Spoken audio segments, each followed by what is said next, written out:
Why do some relationships fail even when there is love? I'm going to say something that may sound quite heartbreaking, but it's true. Love is not the rare part. Love happens all the time. What's rare is what comes after love. The truth is, most relationships don't end because love disappears overnight. They end because love gets buried. It can get buried under misunderstandings, under unspoken resentments, or exhaustion. It can also get buried under just the feelings of, I miss you, even though you're right next to me. And if you've ever been in a relationship where you still care, still feel something, still remember the good, but you also feel quite lonely inside, then you probably know what I'm talking about. So today I want to answer a question with an uncomfortable honesty. Why do some relationships fail even when there is love? Not just today, not because of modern life, but across time. Because the reasons change in their shape, but they don't change in their essence. So most people don't break up because they stopped loving each other. They break up because they stopped understanding what love needed from them. And here's the first reason why relationships fail. People confuse having love with knowing how to love. Because love is a feeling, but relationship is a language. And if you don't share a language, you can have the deepest feelings in the world and still keep hurting each other. Think about how many couples say the same sentence, but in probably different versions. You don't care, you don't see me, you're not choosing me, you don't respect me. But what are they really saying underneath those sentences? Usually it's something more vulnerable, which is, I don't feel safe with you, or I don't feel that I'm important enough to you, or I don't feel like you're by my side. And here's what's tragic. Both people can be very sincere, and one person is saying, I'm overwhelmed and I need space, but the other person is hearing something like, I'm not loved. One person can be saying, I need closeness, but the other person can be hearing, I'm failing. So love becomes a battlefield of interpretations. And what breaks relationships is not the absence of love, it's the absence of accurate emotional translation. Now, you may ask, but shouldn't love be enough to make us figure it out? Sometimes, yes. And that's if both people have the capacity to pause, to reflect, to repair. But many people come into love carrying emotional habits they didn't even choose, habits they may have learned long before they met their partner. Which takes us to the second reason why relationships fail even when there is love. The relationship you think you're in is often not the relationship you're actually reacting to. Here's what I mean. Two people can be standing in the kitchen arguing about something small. It could be the tone of someone or a message or a forgotten task, but emotionally they are not in the kitchen at all. They are somewhere much older. One person could be back in a childhood where they had to prove their value to be noticed. The other is perhaps back in a childhood where closeness felt intrusive or critical or unsafe. So the fight becomes bigger than what's happening. This is why relationships can feel very confusing. The intensity rarely matches the moment. And when intensity doesn't match the moment, it's usually because the moment is touching something deeper. Here's an example. Let's imagine that you and your partner are getting ready to go out to just a dinner. He's looking for his jacket and you're ready and waiting by the door. You say something like, can you please hurry up? We're going to be late. Now, he hears that sentence as something else. He hears it as criticism. And he's thinking, okay, I can't get anything right with you again. So he snaps. Why are you always on my case? You freeze, your face changes, and you're feeling quite wounded. And you reply quietly, I'm not on your case, I just don't want to be embarrassed. Now your partner is thinking, oh, embarrassed of me.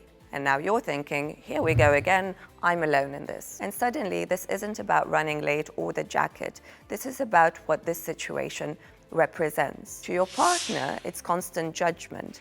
To you, it's carrying the social burden alone. And here's the deeper truth. Maybe he grew up with a parent who corrected him relentlessly. So hurry up doesn't feel like information to him. It can feel like humiliation. And maybe you grew up in a home where you had to manage chaos, so being on time doesn't feel like a preference. It feels like a necessity and safety. So the relationship fails not because love isn't there, but because each person is defending an old pain. And when both people are defending, nobody is actually hearing the other. Over time, the relationship becomes a place where you don't feel loved, not because love is absent, but because both people are armored and defended. One of the most common slow deaths of love is not betrayal, it's imbalance. Imbalance doesn't have to be just about money or in terms of big gestures, but it's in the invisible things. Things like remembering, planning, and the emotional carrying. And when you notice that you're the one carrying all of this fatigue, emotional fatigue, resentment is then the grief of being the only one paying attention. This is where it comes from. And this is where relationships also become very painful, because the love can be present, but the distribution of care is feeling unfair. People don't leave each other because one person is usually a monster. I mean, that could be the case, but not always. They leave because they feel alone in the relationship. And that loneliness inside a relationship has a very specific type of pain, because it's about contradiction of how can I feel lonely when I am with someone? Now, sometimes imbalance can be practical. For example, one person is overloaded at work and the other person is emotionally exhausted, or one person is burnt out. And although this can be repaired if it's recognized, many relationships fail because the imbalance is not named or recognized until it becomes contempt. And contempt is very dangerous to relationships, because once you start seeing your partner as a burden or as a child that you need to take care of and raise, or someone that you can't rely on, desire and tenderness begin to collapse. And love then will be able to survive conflict, but it will struggle to survive the contempt. Another difficult truth is that many relationships fail because people don't understand that love is not just a feeling that you have, it's also a daily answer to a question. That question is, can I depend on you emotionally? If the answer becomes no too many times, then love is feeling unsafe. Now let's talk about today and the modern world without blaming the world and using that as an excuse. Modern life doesn't just automatically destroy relationships, but it's true that it's creating conditions where relationships are more easily neglected. Again, not because people don't care, but because people are very tired. And when they're tired, they stop doing all these small things that usually keep the love alive. So they stop repairing quickly as well and stop being curious. They stop asking questions like, how are you really? Or they stop touching each other without a reason. They stop making space for play. And relationships don't usually collapse from this just one big event.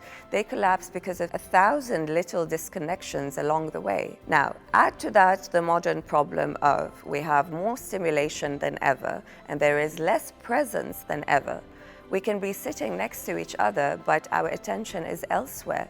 And attention to your partner is not a small thing. Attention is where love lives, because what is intimacy if not sustained by attention? Let's picture this scenario. It's a late evening. Two people are finally in bed after a long day. One partner turns to the other and says, "Can we talk for a minute?"